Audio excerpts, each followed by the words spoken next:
Bienvenida, bienvenido al módulo de Derecho de la Competencia y de los Mercados Financieros de tu máster Derecho, Empresa y Justicia. En este vídeo quiero darte algunas pautas sobre cómo preparar las sesiones presenciales que tendrán lugar entre el 4 y el 8 de marzo de 2024. Ya sé que estás cursando el resto de módulos presenciales y por tanto no te voy a robar más tiempo del necesario. Una vez más te aconsejo, si no lo has hecho ya, que entres en el aula virtual del módulo, que veas el sistema de evaluación, que leas atentamente el anexo a la guía académica y ya habrás visto también la tabla de asignación de temas e incluso un cronograma en el que, de forma orientativa, os comento qué vamos a dar cada uno de los días de esa semana de marzo.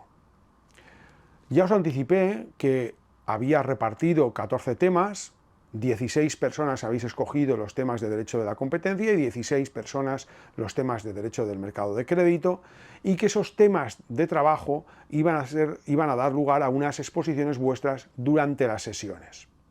Pero tengo que aclarar un poco más en qué consisten vuestras presentaciones y cómo se van a insertar a lo largo de la docencia del módulo. Las dudas que podéis tener son, una, ¿cómo hago la presentación? Y segundo, ¿qué tipo de trabajo es? Los temas que he escogido son temas que tienen claramente una vocación práctica, relacionados con la jurisprudencia o con la casuística contenciosa administrativa, de defensa de la competencia y de mercado de crédito, en los últimos 3 años, de 2020 a 2023. Esas exposiciones se irán insertando donde corresponda a lo largo de la docencia del módulo. Es decir, los conceptos más teóricos, principiales, la explicación del módulo corre a mi cargo y vuestras intervenciones consisten en aportar lo que hayáis averiguado en relación con casos concretos al resto de compañeros, de forma que todos crezcamos en esta semana intensa de docencia. En la primera parte, Derecho de la Competencia, nos centraremos exclusivamente en el derecho antitrust o derecho de defensa de la competencia. En este punto, los 16 estudiantes que habéis escogido esas temáticas, os aconsejo que examinéis la página web de la Comisión Nacional de los Mercados y de la Competencia, CNMC, y allí tenéis acceso a todos los expedientes en materia de acuerdos, prácticas restrictivas, en materia de abuso, posición de dominio, en materia de control de concentraciones, sobre el sistema sancionador, etcétera, etcétera. No solamente eso, sino que hay abundante material divulgativo que os puede ayudar a enfocar vuestro tema. Junto a esto, en el anexo a la guía académica tenéis material bibliográfico, blogs, textos que podéis consultar, que debéis consultar a la hora de preparar el asunto. Por tanto, tendréis que examinar dentro de vuestro asunto, por ejemplo, acuerdos restrictivos, o por ejemplo, control de las ayudas públicas, algunos expedientes que se han desarrollado en los últimos 3 años, tanto en España como en vuestros países de origen, me es indiferente, y aportar los elementos esenciales que os hayan llamado la atención con la idea de mejorar el conocimiento de los estudiantes, compañeros vuestros del módulo. Es decir, no se trata de un trabajo que debe presentarse por escrito al profesor.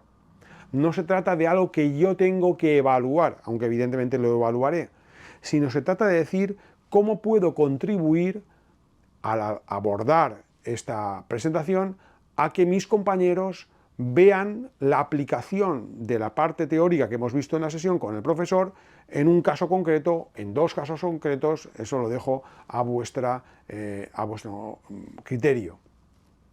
Como muchos de los temas están repartidos entre 3 estudiantes, tendréis que coordinaros para no repetir los mismos supuestos de hecho. Y repito que la idea no es explicar los elementos teóricos, por ejemplo, de qué es un acuerdo colusorio, etcétera, etcétera, sino aterrizar al caso concreto. La empresa A, B y C llegaron a este acuerdo tenía estos riesgos, fue evaluado de esta manera, se recurrió a la jurisprudencia y se dio esa solución. Es decir, siempre poneros en la idea de una aportación, de una colaboración práctica. Podréis utilizar PowerPoint durante vuestras sesiones y podéis utilizar cualquier otro tipo de materiales. De hecho, os pido que preparéis de aquí a marzo un pequeño dossier con aquellas sentencias que vayáis a tratar, o normativa de vuestro país, o normativa española o europea que vayáis a mencionar, y los subiréis, ya os diré cómo, a unas carpetas que he preparado en el aula virtual sobre cada uno de los temas.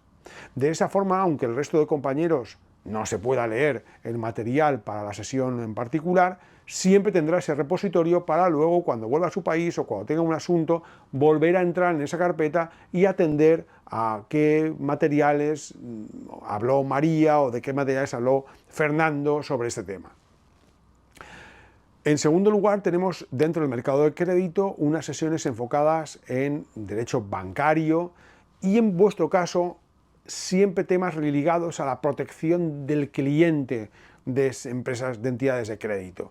El tema del préstamo hipotecario, cláusulas abusivas, cláusula de redondeo, venta de productos complejos, el caso Bankia, que tuvo lugar en España y en otros países cuando salió a bolsa Bankia y luego se reclamó porque la información proporcionada parece ser que no era del todo fidedigna, etc. De nuevo aquí es lo mismo, se trata de buscar jurisprudencia de los últimos 3 años, me da igual, una vez más, que sea de vuestro país de origen o sea española, que tenga que ver con el asunto material. Protección del consumidor de crédito, pues bueno, por ejemplo, en el caso de financiación, por decir un supuesto que fue famoso hace 2-3 años en España, en el caso de la financiación de consultas de dentista de una empresa que se llama Dentix, que fue una cadena, una franquicia de clínicas dentales que cerró sus puertas y los clientes habían solicitado unos préstamos para pagar sus tratamientos que no se dieron, ¿no? Pues bueno, ahí hay un montón de sentencias, de casos que se pueden abordar en relación con la ley de crédito al consumo. La parte teórica de la ley de crédito al consumo, una vez más, la explicaré yo. Lo que se trata es de aportar conocimiento al resto de la clase. Estos trabajos no se van a presentar por escrito, sí el PowerPoint correspondiente que se subirá a ese repositorio del aula virtual, y por tanto lo que quiero es que no os veáis obligados a redactar algo que tiene que ser leído, sino que preparéis una exposición oral. Esto es un elemento muy importante, muy importante.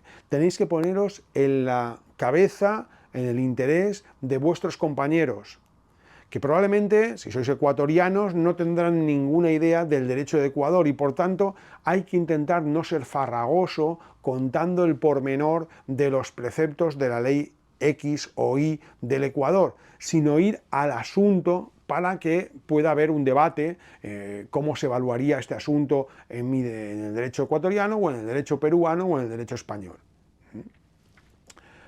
El día 12 de febrero me gustaría que me entregarais un primer guión de problemas de cómo vais a abordar esos 10 minutos, 12, 15 minutos máximo, entre los 10 y los 14 minutos de vuestra exposición, ¿vale? Repito que tiene que ser algo que preparéis duro y a la cabeza, sin circunloquios. No hay mucho tiempo para las exposiciones y por tanto tenéis que prepararlas bien. Ese guión de problemas os pongo en alguna parte de aquí del vídeo o abajo en las notas del mismo un clip que preparé donde explico cómo hacer ese guión de problemas, ese guión de temas que vais a abordar en vuestra exposición. A partir del día 12, una vez tenga vuestros guiones, os podré en una semana daros un feedback de si estáis bien o mal orientados y algunos consejos más concretos sobre material que podéis contemplar. Tras ese feedback ya estaréis en la posición de preparar vuestra intervención para desarrollarla a partir del día 4 de marzo. En fin, espero haber sido lo más ilustrativo posible. Sabéis que mi correo es francisco.gonzalez@uv.es y si tienes algún tema que crees que merece la pena un mayor comentario, me lo puedes exponer en el foro del aula virtual, de forma que también tus compañeros puedan leer sobre tu duda. Si es una cuestión más particular, puedes enviarme un correo electrónico. Espero que esas semanas de módulo presenciales estén siendo muy provechosas. Sé que son cansadas, pero también sé que son provechosas y espero de verdad con ganas vernos ya en las sesiones del último módulo, el próximo lunes 4. Un saludo y mucho ánimo. Hasta entonces.